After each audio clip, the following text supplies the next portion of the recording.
sợ kha này nè con, kha này nè con, sợ kha này nè, sợ kha này nè con, sợ kha này nè chế ăn khơi toàn, kha này nè con, sợ kha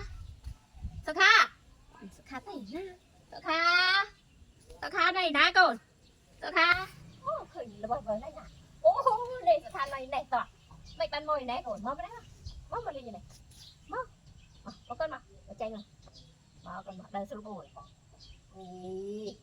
mày ban rượt một đơn liền chả chạy con, để nhìn này,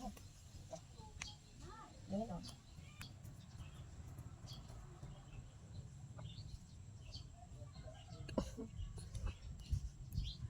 Ta tay cái chữ này con,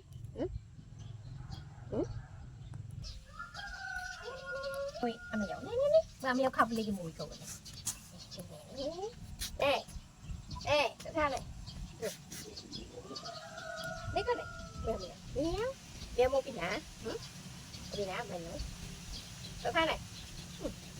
lên cho mà mèo đó này, mà mèo, nhéo, sợ kha,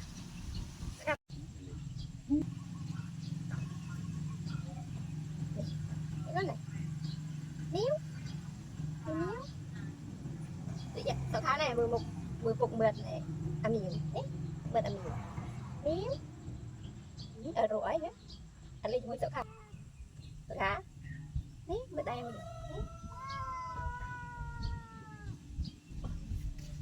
đây con này, níu lên cho mà mèo này, níu lên mà mèo, đấy mà miếu. Má sọc mà 11 tịch mà níu mày sợ kha